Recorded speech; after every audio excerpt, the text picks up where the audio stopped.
Nossa, imagina o Elon Musk, o poder do Elon Musk vindo. Mas isso é o olho humano. Às vezes Deus fala assim, mas ele vai trazer um comodismo nos demais que vai ser perigoso. Deixa ele onde está. Sim. Deixa ele onde está. Então, no final das contas, a matemática de Deus às vezes é diferente da nossa. O que eu tenho que fazer é o seguinte, como eu não sei os mistérios de Deus, é o que eu falo para você. Já falei para vários aí, pessoas midiáticas que eu tive a oportunidade de entrar em relação com eles. Não vou citar os nomes aqui, que eles sabem quem são. A gente conversa pelo WhatsApp. Gente muito famosa, alguns você já sabe quais são. Eu sempre falo com eles assim, se Jesus tocou no seu coração, então você tem um dever agora. Porque, como você falou, um batismo seu deu milhões de visualizações. O nosso podcast aqui, eu tenho mais visualização aqui do que o meu canal do YouTube. É 1 milhão de visualizações. Eu não conheço nenhum vídeo nosso aqui que tem menos de 1 milhão de visualizações. Então, olha a oportunidade que o Primo Cast está dando para o Evangelho. Que bom que o Tiago aceitou Jesus. Imagina se você tivesse até hoje ateu. Talvez você até me chamaria aqui, eu falaria um programa e nunca mais voltaria. Porém, junto com esse privilégio, vem também a responsabilidade. Porque hoje, eu vou me incluir aqui. Não sou tão famoso, mas já sou conhecido por aí. Um vacilo do Rodrigo Silva hoje também vai causar um estrago para o Evangelho tão grande, tão grande, tão grande, que vai ser o opróbrio e Deus vai pesar a mão. Você entendeu? Então, repito, para fechar meu argumento. Se a vinda de Nabucodonosor para o povo é uma coisa extraordinária ou não, se a conversão ou a adesão de Constantino ao cristianismo é uma coisa extraordinária ou não, não sei. Eu sei que Deus, às vezes, tem uma maneira de encarar o sucesso diferente do nosso. Diferente do nosso. E aqueles que têm muita condição financeira, de popularidade e tudo mais, e são alcançados pelo Evangelho, saiba que você tem uma obrigação dobrada de manter, lembrando que, não quero assustar vocês, nem ninguém midiático, você vai ser um dos cabeças do exército. E quem que o inimigo mira primeiro? É quem tem a patente. Então a gente tem obrigação de orar dobrado por nós, por nossas famílias, manter comunhão com Deus, porque o diabo quer acertar aqui. Verdade. Você entendeu? Porque o escândalo também é grande. Ou seja, na esfera que você está, que Deus use você. E se Deus às vezes mantém a igreja pequena, sem todo aquele glamour, ele sabe o que está fazendo.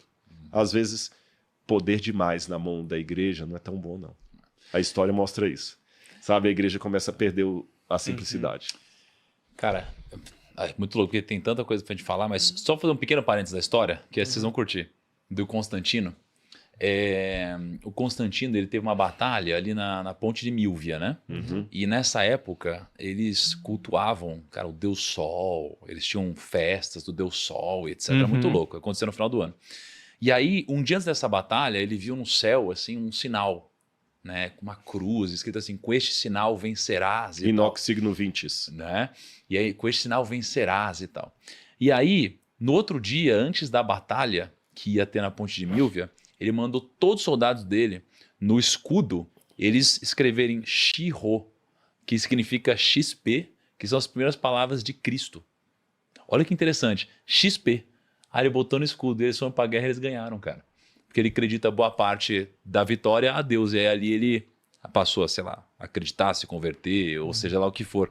E aí XP, cara, as palavras. Cara. Por isso que antigamente, Shiro eram as primeiras palavras de Cristo. Não é interessante isso? Na verdade, até depois antes ele dele transformou já a tinha, festa, né? nas catacumbas de Roma, o Ri e o Rho, que é o X e o P, né? Que é Christos. E ele usou isso. E Não, ele não é que ele inventou isso. Não inventou, já que ele tinha fez, antes. claro. O monograma é que ele já passou a tinha. acreditar Passou a nisso, acreditar, né? É porque o Maxêncio contra quem ele estava guerreando, ele já tinha um espírito todo místico. E já tinha oráculos dando a vitória para Maxêncio. Então, para até dar um moral para o exército, ele tinha que ter um oráculo do lado de cá também. Aí que entra o ponto da questão. Será que isso aconteceu ou não? Eu acredito que sim. Ele deve ter tido aquele teatro, aquela coisa. Teve alguma coisa ali. Agora, o que o cristianismo teve depois disso? Realmente, um dia depois da adesão de Constantino ao cristianismo, a igreja mudou da água para o vinho. Aí você vê, a igreja começa... Foi a primeira vez que clérigos começam a ter salário pago por Roma. começa a proibir a perseguição. As catacumbas de Roma, que antes eram um lugar onde os cristãos eram sepultados quase de periferia, agora se tornaram glamurosos. Agora era chique ser daí cristão. saiu o Natal também, né? Porque tinha a Sim. festa para cultuar o Deus O Sol, dia virou solis Natal. e tudo, várias coisas. Era o renascimento do Sol e aí virou o renascimento de Cristo. Aí virou Então, Natal. ou seja, Caraca. Deus às vezes vai dar para o povo uma oportunidade muito boa, mas não significa que sempre ela é boa, porque Sim. ao longo do tempo assumiu o poder. Responsabilidade pra caramba. E aí, cara, é o seguinte, morreu entre o final da história aqui e o começo daqui a gente vai contar. Tá. E aí, então, a gente tem uma cena que, assim, cara, é bizarro o que acontece nesse capítulo, que é sobre o banquete de Belsazar. E a escrita na parede. Tá bom. Agora vamos falar dos utensílios que você perguntou lá atrás. É um banquete mesmo. Lembra como Banquete começa? mesmo. Só pra gente lembrar aqui, ó, que começa o capítulo 1 assim, ó. No terceiro ano do reinado de Joaquim, rei de Judá, Nabucodonosor, rei da Babilônia, veio a Jerusalém e a sitiou, e o Senhor entregou, e também deu alguns dos utensílios do templo de Deus. Isso, aí agora a gente está no capítulo 5. Tá bom. É tipo assistir uma série que você tem que prestar muito bem atenção nos episódios, porque às vezes alguma coisa que aconteceu no episódio 1 volta no episódio 10. Sabe quando você termina a aí série? Você fala assim, meu... meio que isso. Aí você precisa achar aquele assim, o que você não viu, você verdade. precisa procurar isso aqui, Lembra né? quando tava lançando Dark, que lançaram até um site pra explicar direito, porque a galera perdia as Eu coisas? nunca assisti Dark.